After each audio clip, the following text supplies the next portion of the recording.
buhay o kabiguan, ng ligaya o lungkot.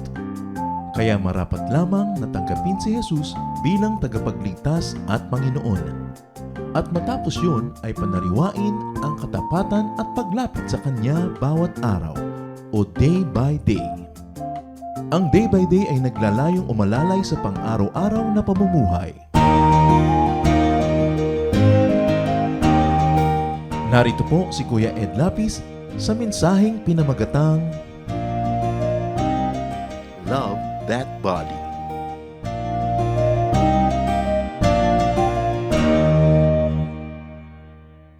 Life is a gift from God. Napakainam, napakagandang regalo ng Panginoon sa atin ang buhay dito sa lupa. And of course, this life is supposed to be lived in our earthly bodies. At napakahalaga na maunawa ang function ng ating katawan sa paggawa ng mga ipinagagawa sa atin ang Diyos. The body is an essential part of life and humanness. True spirituality will not demonize the body, but will actually understand it according to God's will and design. The body is both the beginning and the end of our earthly lives. Therefore, the body is a man's greatest tool and habitat sa kanyang buhay dito sa lupa. Ang ating pag-aaral ngayon, bilang paggalang sa lumikha at nagbigay ng katawan, pinamagatan natin, Love That Body. Mahalin, arugain, alagaan ang katawang lupa. Salamat Panginoon dahil binigyan niyo kami ng katawang lupa na maaari naming magamit para maunawa kayo, maintindihan kayo at maipamuhay ang kalooban niyo para sa amin. Turuan niyo po kami Panginoon na arugain ang katawang ito ayon sa iyong kalooban at bilang paggalang sa inyo na nagbigay nito sa amin. At this time, Father, we ask you to cleanse us, forgive us our sins, enable us to hear your word so that we may change from glory to glory. Lead us, give us wisdom, teach us what you want us to know and to appreciate and to remember about the body that you gave us. Father, we commit everything to you, asking you to lift up your name, to strengthen us, and to guide us unto greater knowledge of you. In the name of Jesus, your Son, our Lord, we pray with thanksgiving.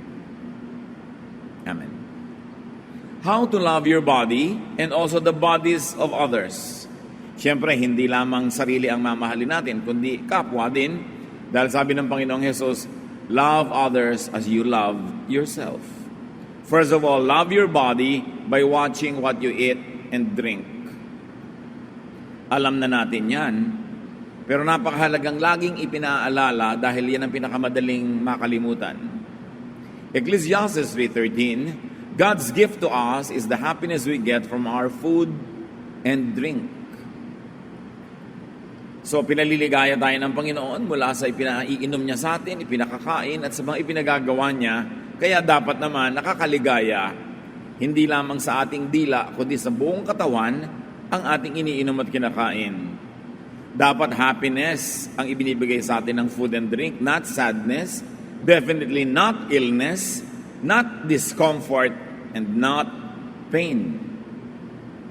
Therefore, choose healthful foods. Every time that we have something to eat, every time that there is something to drink before us, we have a choice. Iinumin ba natin o kakainin? Gaano karami ang kakainin natin o iinumin? At kung may pagpipilian, alin ang pipiliing kainin? Lalo kung may pambili ka naman, may choice ka, may buffet, may pagpipilian, piliin kung ano yung healthful. Hindi piliin lang kung ano yung masarap sa dila dahil ang sarap ay hanggang lalamunan lamang. Pagkalampas sa lalamunan ng pagkain, either bibigyan ng katawan natin ng sustansya at kalusugan o pagdurusa ang ibibigay sa ating katawan. Kaya kailangan may disiplina na hindi mo lang ginagawang amo ang panlasa dahil yan ay mapangdaya at mahilig sa masarap lamang na madalas ay hindi yun ang mabuti para sa atin. Laging piliin. May pipiliin ka na sariwang isda o canned good, alin ang pipiliin mo? May pipiliin ka na pagkaalat-alat, ang sarap sa dila, very appetizing, o yung tama lang ang timpla. May pipiliin ka na pagkatamis-tamis, ang sarap kainin, pero alam mong nakakasama, lalo kung diabetic ka, o kandidata ka na maging diabetic. Alin ang pipiliin? Tubig na maligamgam, na kasing temperature ng katawan, o pagkalamig-lamig na tubig na pag ipinasok mo sa tiyan mo ay magtatrabaho doble-doble ang iyong katawan para siya painitin at para itama sa body temperature mo. Pagpili. Anong pinipili nating inumin o kainin?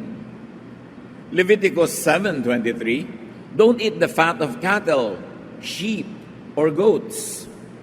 So huwag daw kainin ang mga taba ng mga hayop na pwedeng kainin. At definitely may mga karning hindi talaga ipinapakain sa mga tao ng Old Testament, like pork, like mga karne ng isda na walang kaliskis, na dahil walang kaliskis pwedeng pasukin ng mga pollutants yung katawan niya habang siya nakababad sa maruming tubig kung dumumi yung tubig.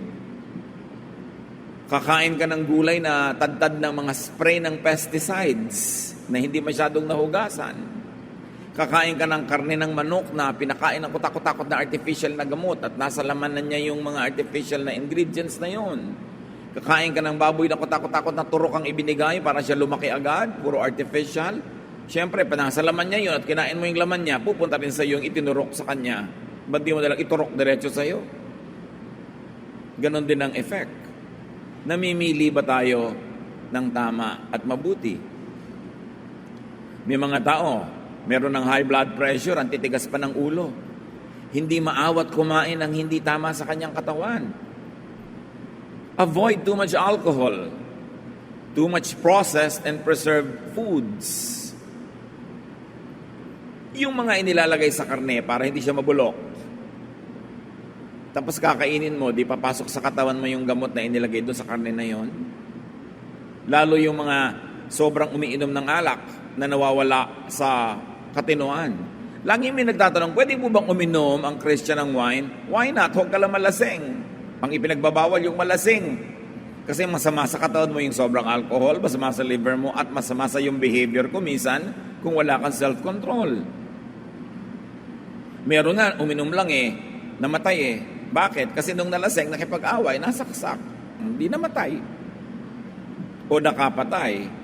Proverbs 20 verse 1, wine is a mocker and beer a brawler. Whoever is led astray by them is not wise. Hindi pinagbabawal yung pag-inom mismo. Ang Panginoong Jesus nga, wine ng unang miracle, gumawa siya ng wine. Pero yung umabot ka sa pagkalasing, yung magiinuman kayo, maglalagay kayo ng 4 na talaksa ng cases ng beer. Pare, ubusin natin to. Ayan, walang tigilan hanggang hindi tayo nagsasaksakan So ano kakauwian ng ganong usapan? Deuteronomy 14:21, do not eat anything you find already dead. Ito ay about hunters. Alam mo, nag-hunting ka, tapos may nakita ka, patay na yung hayop, hindi na pwedeng kainin yun. Dapat ikaw ang pumatay, nakita mo namatay, sariwa.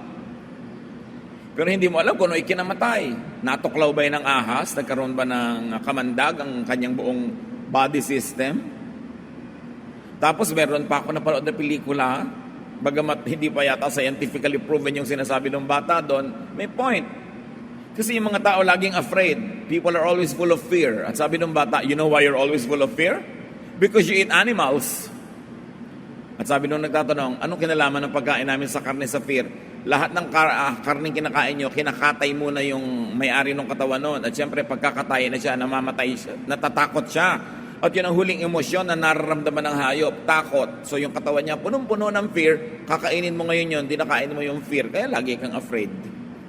Ewan ko kung nasan yung science nun, pero parang may sense. Tapos sabi ng lola ko noon, ang mga bata ngayon ugaling hayop kasi ang pinapasuso nyo, gatas ng hayop, hindi gatas ng tao. May science kaya yon, pero may point. Pinipili mo dapat kung ano yung kinakain, iniinom. So kung sinasabi sa Deuteronomy na huwag kang kumain ng hayop na patay na nung makita mo, already dead, paano yung kinain mong corned beef kaninang umaga? Ilang taon nang patay ang baka?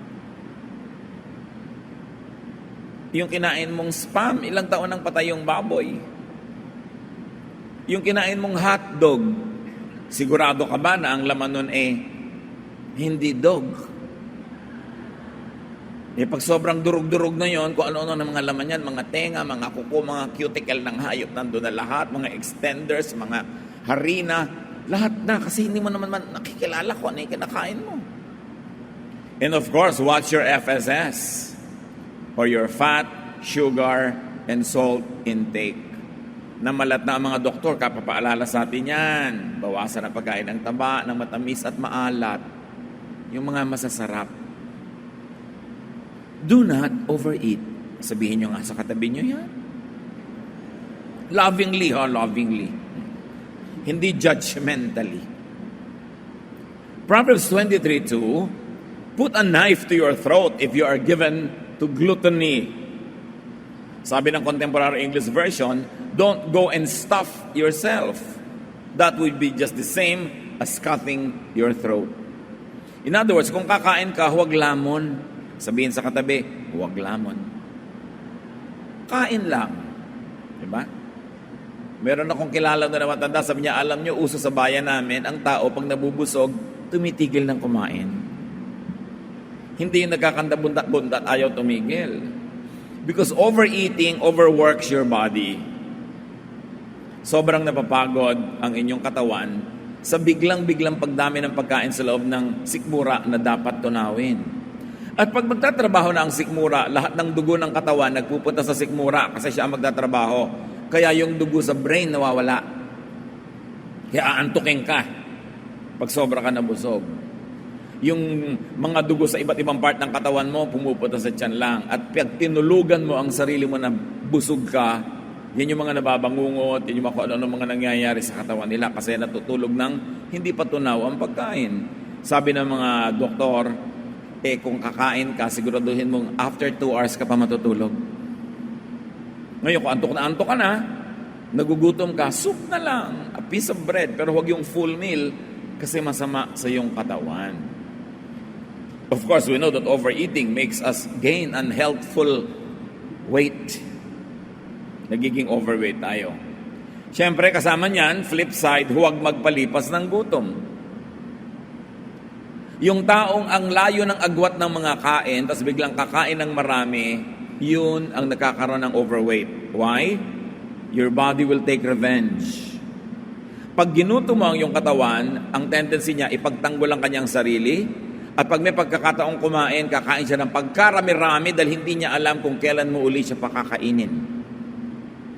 At dahil hindi niya alam kung kailan mo uli siya pakakainin, magtatabi siya ng maraming fat, just in case hindi mo siya pakainin ng matagal. Kaya ang nakakaroon ng overweight ay yung madadalang ang kain na ang dami-daming kinakain. Pero sabi ng mga dietitian, kung gusto mong mag-decrease ng weight, kumain ka ng konti-konti na madalas. At pag nasanayang yung katawan na kumakain ka ng madalas, na konti-konti lang, pag kumain ka, hindi siya magtatago ng fat dahil alam nung katawan mo, by habit, na mamaya kakain ka uli. Parang yung alam mo na marami kang kikitain, every other day marami kang kita, di ba? Hindi ka naman nagsasave talaga. Kasi alam mo, bukas meron uli. Next week meron uli.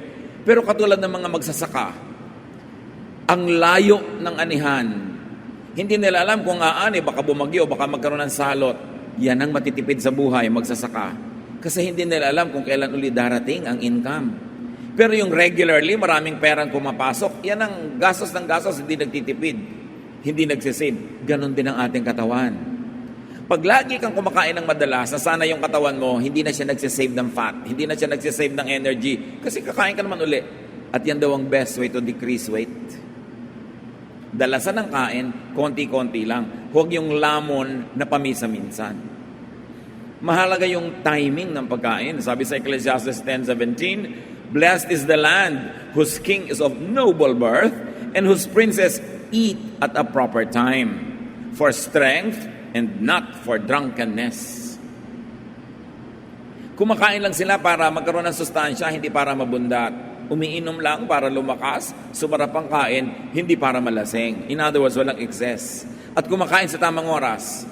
Natatandaan nyo dati, meron tayong presidente na madaling araw na gising pa dahil nakikipag-inuman, kainan ng kainan. So ang mga appointment ng presidente during the morning, lahat cancel. Because eating habits and health also shape national policy. Kaya kung ikaw ay executive, ikaw ay magulang, ikaw ay may responsibility, mataas ang posisyon, dapat tama ang eating habits, tama ang kinakain mo. Dahil ang iyong mga pasya sa buhay na nakaka-apekto sa maraming tao ay hinuhubog ng iyong eating habits. Nakita niyo yung napakatinong king ng Korea noong unang panahon na ang inihahain sa kanyang hapag ay kung ano ang available to the people. Halimbawa, konti lang ang petchay sa buong bansa. Ang kimchi ng hari na ito, konti lang din, kahit ma-afford ng palas. Na maraming kimchi sa palas, kuhanin at samsamin lahat ang mga sangkap ng kimchi, pero hindi. Pag konti lang ang rice harvest ng bansa, konti ang kanin na isineserve sa table ng hari. In other words, tuwing dudulog sa kanyang hapagkainan ng haring ito, alam niya kung anong kinakain ng kanyang mamamayan, alam niya kung anong kulang, alam niya kung anong sobra sa bayan. Sensitive sila to what the people eat and what's available to the people. Pero pag ang mga hari mo ay nagpipiesta, kahit naghihirap ang bayan, ay mapapahamak ang bayan na yon. You see how important eating habits are? So kung kayo may-ari ng kumpanya, paano nyo i-apply yan? Kung gusto natin talagang maging mabuting tao sa ating mga nasasakupan, yung bang kinakain natin sa ating mesa ay available to our workers? Kahit hindi ganun kataas na quality o ganun karaming quantity, pero makaka-afford man lang ba sila na makatikim-tikim ng mga ganung bagay o makakain ng maayos? How can you eat so well when people under your authority go hungry? Yan ang mga tunay na religiosity at spirituality sa maliliit at mamunting bagay ng everyday life. So as we have said, eat small amounts but often. Hindi napapagod ang digestive system, hindi nagtatago at nag-iimbak ng energy na nagiging fat dahil madalas ka namang kumakain. And drink lots of clean, living water. In other words, hindi distilled water kasi dead water yan. Walang nabubuhay doon sa distilled water. Dapat ang iniinom mo, may nabubuhay. Huwag naman mga butete, at mga kung ano-anong mikrobyo, pero may life dapat ang water.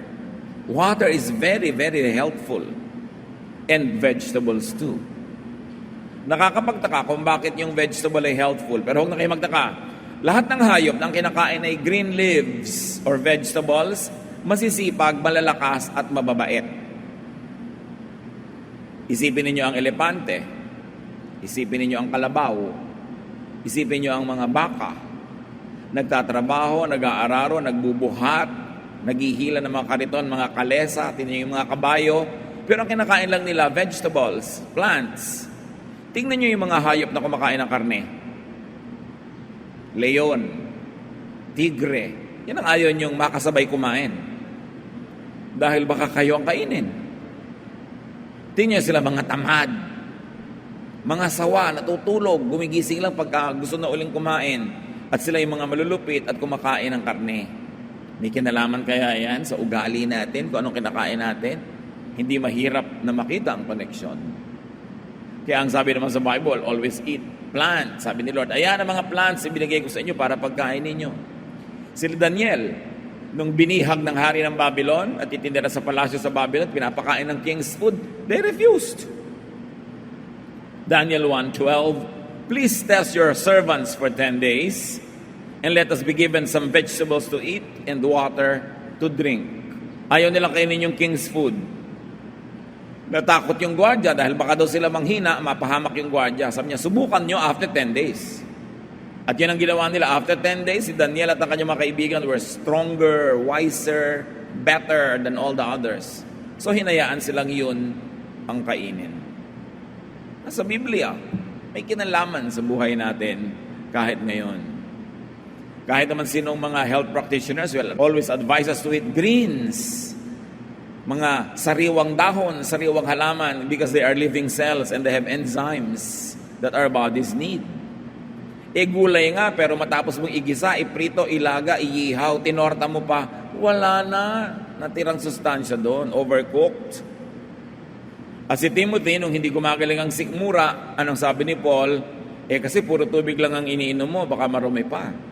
1 Timothy 5:23, stop drinking only water. Take a little wine to help your stomach trouble and other illnesses you always have. So let us not demonize wine. Pero sabi, take some wine, a little wine. Hindi ka para malasing, but for you to enjoy its medicinal value. Drink for health. And of course, you want to take care of your body, watch what you inhale. Ang hilig-hilig mong mag-running, running ka ng run, diyan ka naman sa Taft Avenue tumatakbo. Pumasok na sa baga mo lahat ng carbon monoxide and the other pollutants. So akala mo lumulusog ka? No, sir. Avoid inhaling carbons and fumes and smoke and other harmful chemicals. Yung mga chemical spray sa bahay, mga kapatid, spray na against lamok, ipis. Actually nun, kung kasing size lang kayo ng lamok, patay din kayo. Habang nag-i-spray kayo. Malaki lang yung lungs nyo kaysa sa lungs ng lamok, kaya hindi kayo namamatay agad. Pero merong a bit of yourself that dies whenever you inhale insecticides. So anong gagawin natin na pang-spray? Meron na ngayon ng mga very healthful sprays coming from natural elements. I-research nyo yan. Marami ng mga spray ngayon coming from extracts from plants. Lumalayo ang mga lamok, ayaw nila, pero hindi nakamamatay o nakasasama sa tao. Kailangan iniingatan natin yan. Ayaw mong makagat ka ng lamok, pero nalanghap mo naman, lason. Pag nakakamatay sa hayop, masama rin sa tao. Sabi sa Numbers 35, 33-34, do not pollute the land where you are. Do not defile the land where you live and where I dwell. For I, the Lord, dwell among the Israelites. Ang context ito is do not pollute the land with murder, with bloodshed. But nevertheless, the main idea is don't pollute the land at all, however and whenever. So love your body by working and resting properly each day. Work enough, rest enough. Dapat may balance.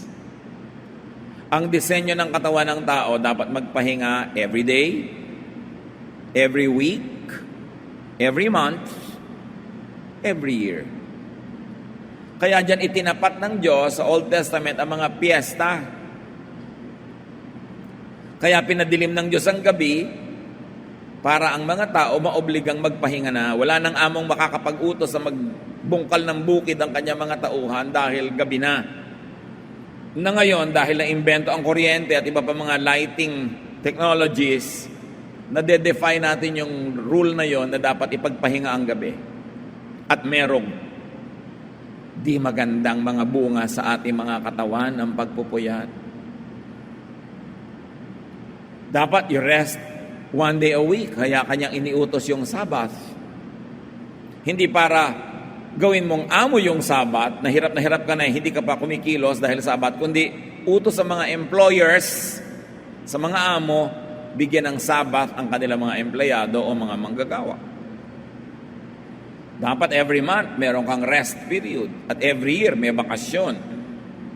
Yun ang kailangan ng katawan. Hindi pwede yung 3 taon ako na magsisikap magtrabahong kalabaw, mag-iipon, and after that, tsaka ako magpapahinga. No. Dahil baka after the 3rd year, patay ka na. O may sakit ka na malala, you will rest, but you will rest in peace. Kailangan hindi sinasagad ang katawan. Lalo yung mga bata na hindi nakakaramdam ng pagod, may bayad yan. Dapat ipinapahinga. At least 8 hours of rest every day. At least 1 day every week. Kukolektahin mo in every month. You have at least 4 days of rest a month.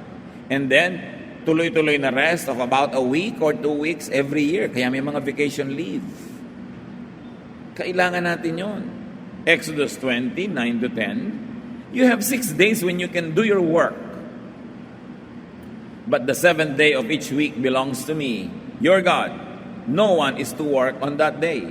Imagine, it belongs to God and yet ibinibigay niya sa atin as a day of rest.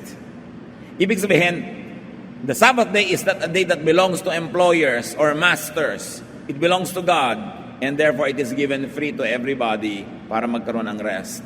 Kaya sabi ni Jesus, Sabbath was made for man, not man for the Sabbath. Kaya may Sabbath sa ikabubuti ng tao.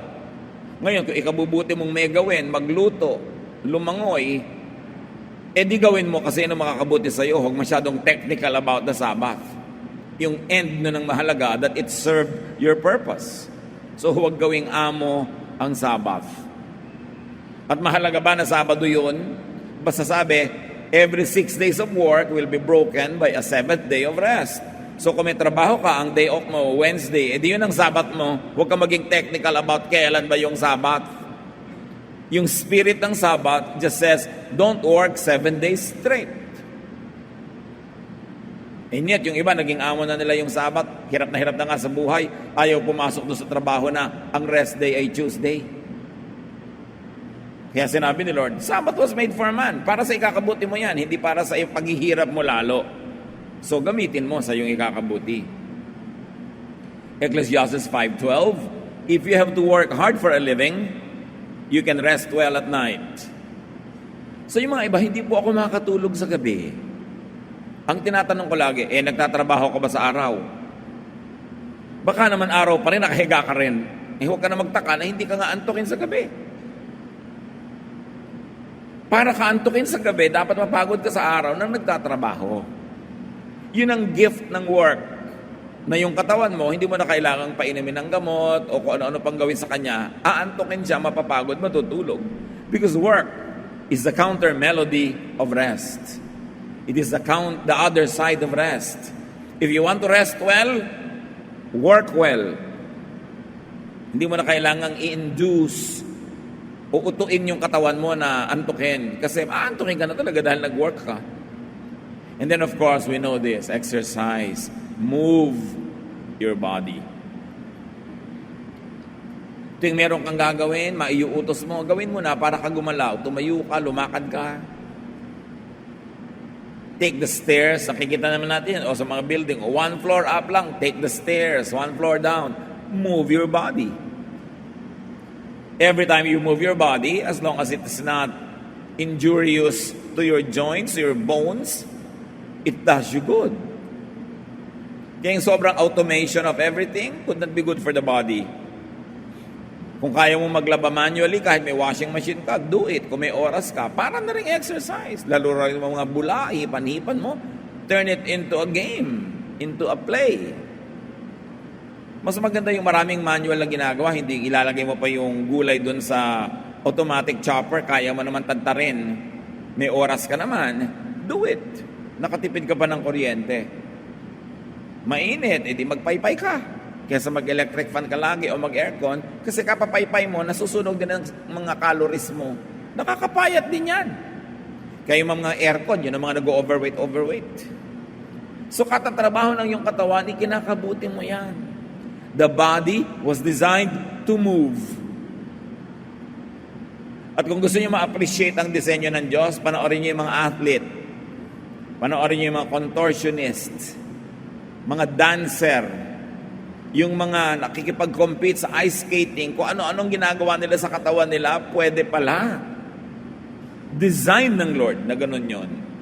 Sabi ng 1 Timothy 4:8, exercise is good for your body. So exercise, movement, all of these are important. Have enough hours of deep night sleep. Health challenge talaga doon sa mga nagtatrabaho sa gabi. Kasi talaga namang sinasabi ng mga scientists, iba ang tulog sa gabi. At saka hindi lang mababaw na tulog, deep sleep. Because when you are into deep sleep, the bodily functions are altered. Nakakapahinga ang ating internal organs. Kaya dapat talaga ipinaglalaban niyang tulog. Hindi hero yung Halos wala nang itulog dahil naghahanap buhay. Tapos pag sinabi mo, kasi para sa pamilya ko, para pala sa pamilya mo, di dapat lalo mong alagaan ang katawan mo. Kasi pag bigla ka nanigas na paralyzed na matay dyan, lalong walang tutulong sa pamilya mo. Kailangan mahalin mo ang iyong katawan because it is your only tool. Lahat ng pangarap, natatapos na pag yung katawan tumigil ng mag-function. Lahat ng mga adhikain, matataas na mga hangarin, pinaliliit, ina-adjust pag yung katawan biglang nagkasakit na. Makakarating ka lang kung hanggang saan ka kayang dalhin ng iyong katawan. Ang isip mo, maraming malayong mararating. Pwede kang maglakbay sa malalayong bayan. Ipikit mo lang ang mata mo, pwede mong ma-imagine yon. Pero hindi ka makakarating doon hanggang yung paa mo hindi naglalakad, yung kamay mo hindi kumikilos. Kailangang katawan mo ang gumawa nun. Kaya ang katawan minamahal dahil yan lang ang iyong kasangkapan para matupad ang mga gusto mong gawin sa buhay. Ipaglaban ng tulog. At kung magkakaroon tayo ng mga trabaho, mga ginagawa na panggabi, ang dalangin ko huwag sanang masyadong matagal, makahanap tayo ng ibang hanap buhay. Psalm 127 verse 2, it is useless to get up early and to stay up late in order to earn a living. God takes care of His own even while they sleep. Na ang konteksto naman, sinasabing, hindi nadadaan sa pagpupuyat yan, hindi nadadaan sa haba ng trabaho, hindi nadadaan sa pagpaparusa sa katawan, kasi pwede kang pagpalain ng Diyos kahit tulog ka. So paano na pagpapala ng Diyos? Yun ang dapat nating lalong unawain para hindi natin kailangang pigain ang katawan natin at pilipitin para lamang makakatas ng kaunting hanap buhay. Because God can increase our fruits. God can increase our productivity even without us killing ourselves. Yun ang ating unawain, arokin kung paano mangyayari yun sa ating buhay. Love your body by caring for your emotions. Bakit kayo manonood ng horror na bigla kayo napapasigaw, natatakot, tumataas ang pressure ng inyong dugo, bumibilis ang pintig ng puso, pinaparusahan nyo ang inyong katawan, matapos kayo magbayad para manood ng ganito? Bakit kayo kukuha ng papa o mama na puro sakit ng ulong binibigay sa inyo? Hindi kayo makakain, hindi kayo makatulog, tagyawat sa ilong, pati na sa pisngi. Hindi mabuti para sa inyong katawan. Gusto nyo ang alagaan ng katawan nyo, mga kapatid? Alagaan nyo ang inyong emosyon. Avoid talking with people that always make you feel bad. That always discourage you and scare you. Maximize happiness. Because happy people become healthier. Kahit sa mga pasyente, sa ospital, may mga marami ng eksperimento na ganito. Yung mga cheerful, positive thinkers, mas mabilis gumaling. Yung pagdating ng doktor, wow, injection. Doctor, welcome. Ganyan. Kasi yung, eto na naman, doktor, injection na naman. Tumapasok yung gamot sa katawan nyo, pero nire-reject ng emosyon nyo yung laman niya. Sa palagay nyo, tatalab yun. Kaya nga meron sinasawag silang placebo effect. Nag-eksperimento sila na nagtuturok sa mga pasyente ng tubig lang o hindi namang gamot. Pero akala ng pasyente gamot yon, naniniwalang gamot yon, naggalingan. Because faith can change even your body chemistry. Kaya dapat naniniwala ka sa ginagawa. Kaya pag may doktor, ayaw mo na itsura, kumukhang embalsamador, ayoko dito. Di, huwag ka doon. Kailangan bilib ka, hanga ka. No? Para katablan. Huwag yung kinokontra mo. Kahit nga sa mga manghuhula, walang mangongontra, sasabihin nila, di ba? Kasi pag may nangongontra talaga, may tunggalian. Tapos kukontrahin mo yung sarili mo. Learn to love everybody that you cannot reject or throw away. Asawa, magulang, anak, hindi yung nakikita mo, naiinis ka. That destroys your body. It kills yourself. So minimize sadness, worry, fear, and anger. Ang lakas makasira ng kalusugan, ang galit. Ang taong matatalino, iniiwasang magalit. Hindi dahil banal ka, dahil lang matalino ka, iwasan mong magalit kasi masama sa'yo. Emotions affect your bodily functions like digestion, blood pressure and blood chemistry, and heart functions, to mention only a few. Proverbs 15:13, a glad heart makes a cheerful face, but by sorrow of heart, the spirit is crushed. So pag masaya ang iyong damdamin, nahahawa ang iyong katawan. Pag malungkot ang iyong emosyon, nahahawa rin ang iyong katawan. So sinong mauuna? Yung emosyon. Kasi yung emosyon, pwede mo makontrol yan. Yung katawan, hindi masyado. So pasayahin ang sarili. And make people happy. Ministry din na magpasaya sa kapwa. Kasi pag pinapasaya natin sila, lumulusog sila. Sabi ko nga doon sa isang hospital director, sa isang napakalaking hospital, Doktor, hindi ba pwede mga painting ang ilagay nyo sa mga hospital rooms? Mga halaman, mga bulaklak, magagandang scenery? Bakit naman po, anong problema sa nakalagay sa ating mga dingding? Madaling araw, madaling magigising ka, bigla mong makikita si Jesus na nakapako sa krus. Nag-iisip ka na, dito pa ba ako o wala na? Bakit hindi kayo magpasaya? Bakit naman nakaka-depress yung nakikita mo na ganyan? Wala bang ibang eksena sa buhay ni Jesus na nakakapagpasaya? Yung nagpapakain siya ng maraming tao, yung nagpapagaling. Bakit kailangan ito nakakalungkot? So, pinipili natin yan. Meron ako isang dinalaw na pasyente dati, cancer patient, depressed na depressed. So, bakit nga hindi madedepress ang pasyente? Tingnan nyo ang kwarto ni walang bintana. Parang bodega ng pabrika.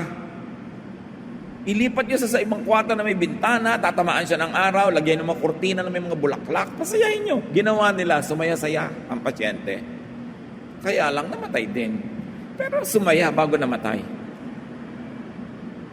Dahil bakit di mo pasayahin ang sarili? Proverbs 15:18, losing your temper causes a lot of trouble. But staying calm settles arguments. So yung nawawala ka sa sarili, nagagalit ka, hindi lang yun napapanganib ka dahil baka saksakin ka nung pinagalitan mo, kundi yung katawan mo rin sumasama ang kanyang lagay. Proverbs 17:22, if you are cheerful, you feel good. If you are sad, you hurt all over. Nakita nyo? Lungkot ng puso, iniinda ng katawan. Kailangan, pag nararamdaman mong matamlay ka, malungkot ka, magpasaya. Makinig ng tugtog na nagpapasaya, hindi nagpapalungkot. At least, huwag tumingin ng mga photo albums. Lulungkot ka lalo. Huwag manood ng mga sentimental na pelikula. Yung mga malulungkot. Pasayahin ang sarili. Kasi epektado ang ating kalusugan. At kailangan pag kumakain ng tao, masaya. Huwag kayong mag-aaway sa harap ng pagkain kasi mahirap mag-digest. Mahirap lumulon ng pagkain. Hindi ka masasarapan, sayang yung food. Proverbs 15:17, a simple meal with love is better than a feast where there is hatred.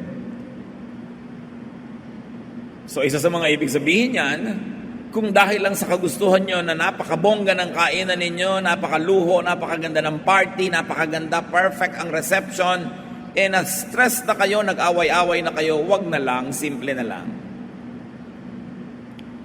Maraming ganun debo ng anak. Nagsasabunutan na yung magnanay, nag-aaway na sila sa gown, sa kulay, nakaaway na ng nanay ang caterer, nakaaway na niya lahat ng mga galitot, ganun, kasi pagod na pagod sila. At nung party, hindi sila makakain, abalang-abala, becoming perfect hosts, but they never enjoy their own events. Sayang. Sayang ang budget, sayang yung pagod, hindi ka nag-enjoy sa sarili mong party dahil busy ka magpa-impress sa iba. Di ba sayang yun? Kaya sabi sa Bible, kung gusto nyo para masaya, simple na lang. Kesa ginagawa nyong komplikado, tapos nag-aaway-aaway naman kayo. Baliwala. Make eating happy occasions. At dapat, sa dining table ng mga pamilya, bawal mag-text. Sabihin nyo nga sa anak nyo yan, katabi nyo ba anak nyo? O asawa? Kumakain kayo, text ang text, hindi na kayo makapag-usap. Wala na bang panahon para dyan? Ang dapat pwede lang mag-text kung may kamag-anak kayo na naghihingalo, baka namatay na o baka nabuhay muli. Malaman mo naman, baka may importante kang desisyon na gagawin. Pero yung mga, hi, musta, eats na ako, tama na yan pag kumakain. Dapat fellowship na masaya. At huwag ungkatin ang mga problema, mga nakakainis sa bagay habang kumakain. Just be happy. Kasi, konti lang naman yung panahon na ang pamilya magkakasama para kumain ng masaya. Maraming panahon hindi kayo magkakasama, kulang-kulang, o kaya hindi masaya. Samantalahin yun. Make eating happy occasions. Avoid quarrels while eating. Dapat bawal mag-away, bawal mag-usap ng mga problema habang kumakain. Ilagay sa ibang oras. And of course, simplify your meal, your party, your occasion, so that you'll be happy. Love your body by keeping away from harm and danger. Avoid extreme activities and sports. Kung makaka-afford kayo ng sasakyan na 3 o 4 ang gulong, better than 2 gulong lang. Kasi pag 2 lang ang gulong ng sasakyan, pag huminto, nakatukod ang paa mo. Pag umulan, walang bubong, basa ka. Pag umaraw, sunog ka. Lahat ng usok ng mga tambutso nasa mukha mo, para ka nang lalabas sa ati-atihan pagbaba mo.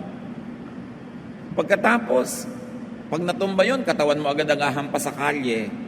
Kaya dapat maraming prayer ang binibigay sa mga 2 lang ang gulong na sasakyan.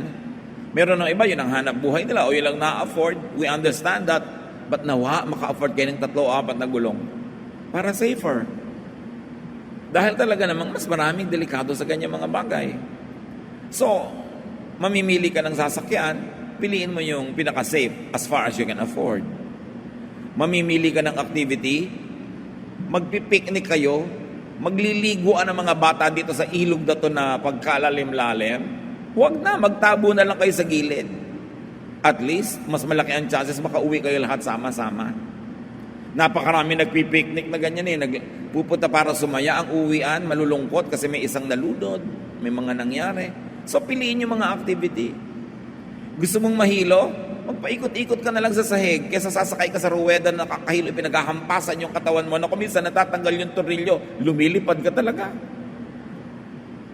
Lalo dito sa atin, tropics, nagkakaroon ng metal fatigue yung mga sasakyan na yan.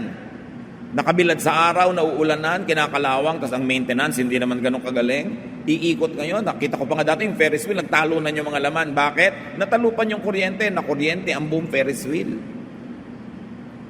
Pagbaba ngayon ng tumalo, nabalian na, sabi pa ng nanay, yan kasi sabi ko sa iyo ayun, nasisi ka pa. Marami namang nakakapagpasaya na hindi nalalagay ka sa alanganin. So avoid extreme activities and sports. Bakit naman kailangan mong akyatin tong bundok na wala kang tali, wala kang gamit? Aakyatin mo, ano kagagamba?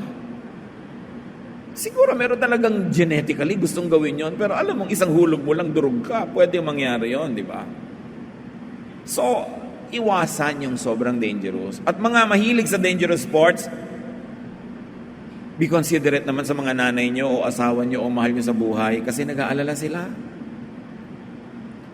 Pag nagbabasa ka ng mga magazine ng mga nangyari kasi kung ano-ano pinagagagawa sa buhay, sumusuot sa mga kuweba underground, nalalagot ang tali, nalulunod doon, kung ano-ano nangyayari.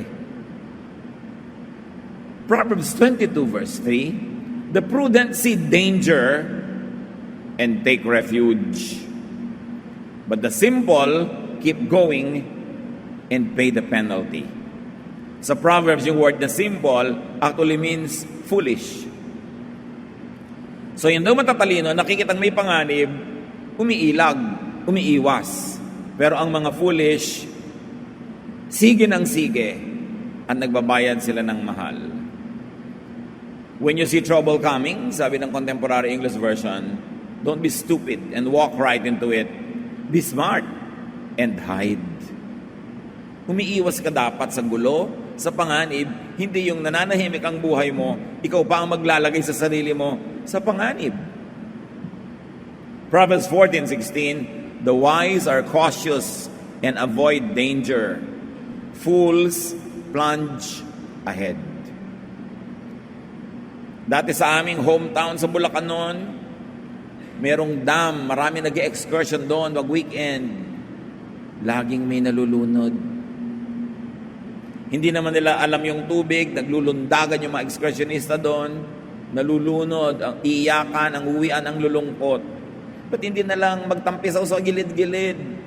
O maligo sa safe part? Ba't kailangan pang magyabang? Ba't kailangan pa magpasikat? Kaya kumisan tuloy na uuwi sa ganong panganib. Kumisan naman, hindi nagyayabang, talaga lang hindi maganda yung napuntahang tubig. So, better minimize yung mga activities na pwedeng mamatay ka. Marami na ibang natitirang pwede pa na mas safe eh. And then of course, do not make or keep enemies that could threaten your body. Maraming tao sana buhay pa kundi lang nakipag-away, nabaril tuloy, nasaksak tuloy. Kaya iwasan yung ganung mga panganib. Mahalin ang katawan because you don't own yourself. Ano man ang mangyari sa inyong buhay, apektado ang mga nagmamahal sa inyo. Hindi kayo nabubuhay lang para sa sarili. Kayo mga asawa na pinipigil ng asawa, huwag kang kumain yan, masama sa iyo yan, daddy. Lalo pang kain ng kain. Hindi nyo mahal ang pamilya nyo. Hindi nyo iniisip na pag bigla kayo nanigas o namatay, either kailangan nila kayong ilibing, magastos yun, o ipa-ospital, magastos din yun, o alagaan ng lumpo buong buhay na mahirap din. So kung mahal mo ang nagmamahal sa iyo, alagaan mo yung sarili para hindi ka maging pabigat sa kanila. At ikaw pa ang makatulong sa kanila ng mahaba. Kaya hindi dapat nakikipag-away. Nakikipagkasundo dapat. Love your body by avoiding infections and diseases. Be safe, stay safe. Alam naman natin kung ano yung mga dangerous. No? Avoid infection. Careful with hospital visits. Kasi sa ospital pinakamaraming may sakit. Kaya hindi ka nagdadala ng mga bata dyan na parang pupunta ka sa party. Hindi ka nagpupunta ng mga taong maaaring mahihina ang katawan. Dadalaw lang. Kailangan hindi sila dalhin doon. Because it's a dangerous place. Kailangan malinis ang ating kapaligiran. Sabi sa Deuteronomy 23, 12-13, set up a place outside the camp to be used as toilet area. And make sure that you have a small shovel in your equipment. When you go out to the toilet area, use the shovel to dig a hole. Then, after you relieve yourself, bury the waste in the hole. You must keep your camp clean of filthy and disgusting things. You see how detailed the Bible can be about health? Nung hindi pa uso yung mga flush toilet, sabi kailangan sa disyerto, kahit nasa disyerto kayo, merong lugar na doon lamang kayo gagawa ng mga ganyan mga bagay, maghukay kayo sa lupa, ibaon nyo doon ang inyong dumi at tabunan. Ayaw ng Diyos ng marumi.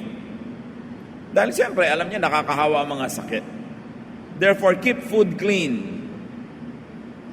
Especially cooks and servers. Ingat-ingatan naman ninyo ang mga laway ninyo na nagtatalsikan at nag-excursion patungo sa mga pagkain. Kaya kung minsan nasa restaurant ka, ang lapit-lapit ng waiter, sir, ano pa pag gusto nyo? Lumayo-layo kayong laway mo, nalalaglag na sa pagkain ko. Ito yung plato ko sa kanya, sir, ano pa pag gusto nyo? Talsik na siyempre ng talsik. May nakikita pa nga ako, naghihiwa yung dalawa nung isa-serve sa mesa, daldalan sila ng daldalan. Pag tinignan nyo under the microscope, ang bibig ng taong nagsasalita, daig pa niya ang sprinkler. Ikaw naman, supla-suplado mo, nakain mo na pala yung laway ng lahat ng waiter. Dahil hindi sila maingat, daldalan ng daldalan. Kaya ako, alam nyo, nagdadala ako ng sarili kong kutsara at tinidor everywhere. Bakit? Kakain ka sa restaurant, lalo yung nandyan na yung nakatiwangwang yung mga kutsara at tinidor, kanina umaga pa nilagay. Daldala pa yung mga waiter, habang nilalagay, lagay. Ay, may nalaglag, lagay uli sa pag lang naman nakaharap ka, tsaka nila lilinisin uli, yung nakatalikod, lagay na lang uli, syempre, para madali. And then, ilang oras sa katiwangwang, nalamukan, alikabukan, eto ka na ngayon, kakain ka na. Tapos ilang bunga nga ang pinasok ng kutsara na yun maghapon. Tingnan ninyo sa mga kusina ng restaurants kung paano hinuhugasan yung mga yan. Hindi kayo masisiyahan.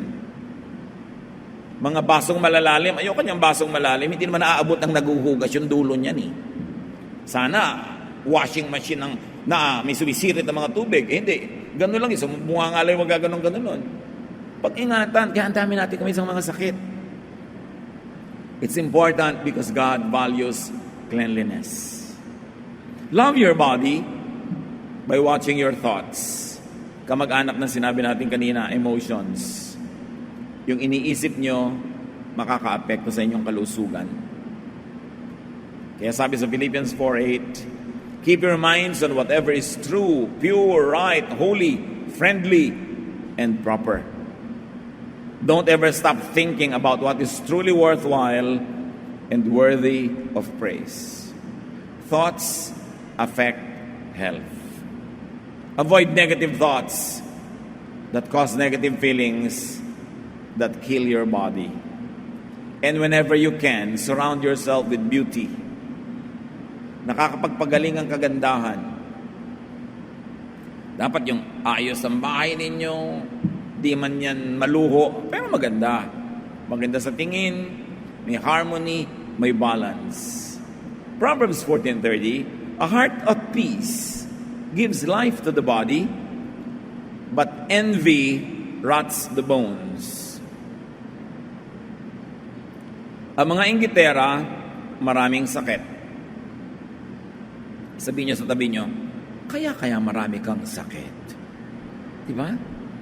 Yung mga inggitera, selosa, yung mga pintasera, yung lagi ang nakikita, kapintasan, kakilangan, kasiraan, maraming sakit. Sinabi na sa Bible, envy rots the bones. Kaya metaphorical yan, kaya literal yan, masama ang naiinggit. Nakakasira ng katawan. James 1:19-20, you should be quick to listen and slow to speak or to get angry. If you are angry, you cannot do any of the good things that God wants done. So kalaban ng kalusugan, anger. And of course, love your body by detoxifying it well enough.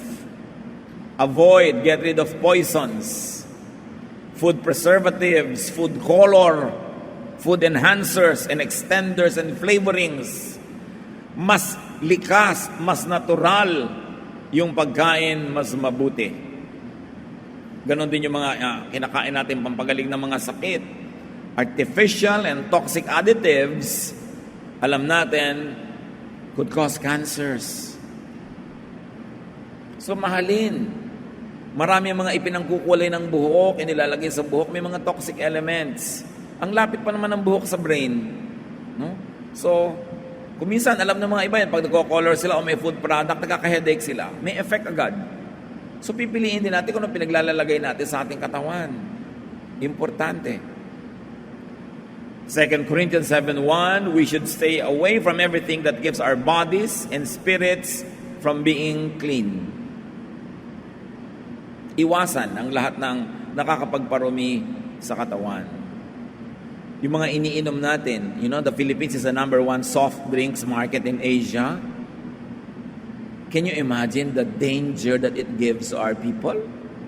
Mabuti ko paminsan-minsan, enhancer, pampasarap ng buhay. Pero kung habit mo, tuwing kakain ka, may katabi kang mga soft drinks, basahin mo kung anong mga laman yan. Nakakatiyak ka ba na mabuti yan sa'yo kahit masarap sa dila?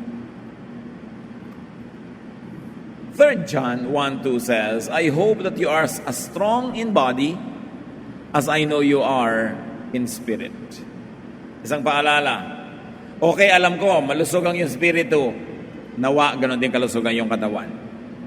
Kasama yon sa true religiosity, true spirituality to take care of the body. 1 Corinthians 6:19-20, you surely know that your body is a temple where the Holy Spirit lives. The Spirit is in you and is a gift from God. You are no longer your own. God paid a great price for you, so use your body to honor God. Sabi, you are not your own. You were bought at a price. So glorify God in your body. Our body is not our own. It is God's. Pinahihiram, dapat alagaan. 1 Corinthians 9:27, but I discipline my body and keep it under control. Your body should not control you. Your appetites should not control you, but you should control the body. 1 Corinthians 10:31, when you eat or drink or do anything else, always do it to honor God. So pag pumipili ka ng kakainin, do it to honor God. Pag pumipili ka ng isusubo, gano'ng karami, do it to honor God. When you choose your drink, when you choose your topic over the dining table, do it to honor God. And to honor God will do you good. Ikaw ang magbe-benefit nun. So love that body for life. And more than that, love that body for quality of life. And while we are at this, train the children early on healthful eating habits. Bata pa lang sila, ang ipakain nyo yung tama, hindi lang yung gusto nila. Napakarami mga advertisement sa TV ang hindi dapat pakinggan ng mga matitinong magulang. Kung anong dapat ipakain sa mga bata. Puro instant, puro quick, puro colored, puro assault to the taste buds. Masarap kainin, addictive, pero mabuti ba sa katawan?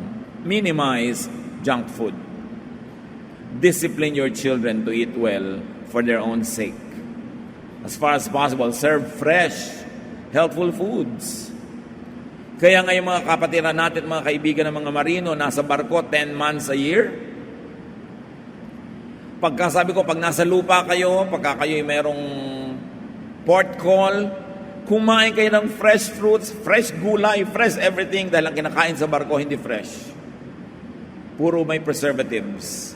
At nakakalungkot, marami sa mga marino, nagkakaroon sila ng colon diseases, mga sakit sa bituka, sakit sa sikmura, sa kinakain na puro ilado, puro preserved. So tuwing meron, dapat ang kainin na fresh. Pamilya kayo ng isang seaman, pag nasa bahay at nagbabakasyon, puro fresh. Huwag na delata na naman, preserved na naman, para makapahinga ang kanyang katawan. God gave you that body, that tool, that vehicle, that temple. Your body is your enabler. But if you don't take care of it, your body will become your prison. Sasakyan nyo ang katawan na yan para magpunta dito at doon. Pero pwede nyo rin maging piitan at kulungan kung ang espiritu nyo makulong sa isang katawang ayaw ng gumalaw o ayaw ng umandar. Love that body. It is high worship. It is high religion. Dear God, we thank you for our bodies, and now teach us to internalize all of these ideas so we can turn them into helpful habits that glorify you and extend our health. Pag-isip-isipan natin mga kapatid, pagbulay-bulayan sa ilang sandali.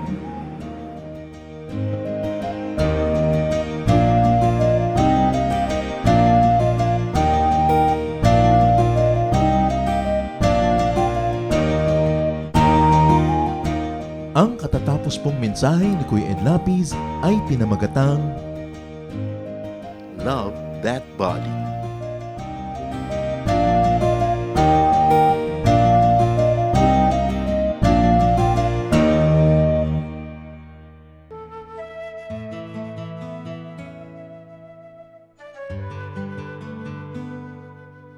Bakit dahon ng nyog ang gamit sa Palm Sunday?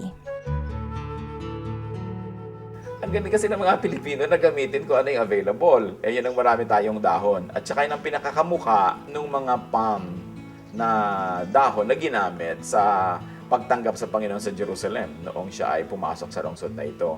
Pero ang mapapansin natin, higit lalo yatang maganda ang mga palaspas na gawa sa dahon ng nyog kaysa doon sa mga dahon ng oliba na ginamit sa original entry into Jerusalem.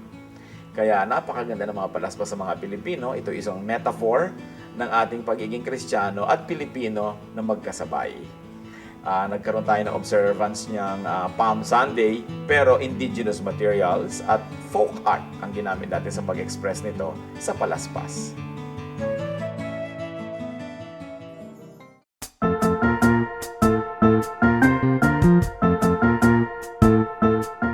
oras na po para pansamantalang magpaalam ang programang Day by Day. Tayo po'y magsama-sama tuwing ika-6 hanggang ika-7 ng umaga, araw-araw. Magandang umaga po at mabuhay ang Panginoong Hesus!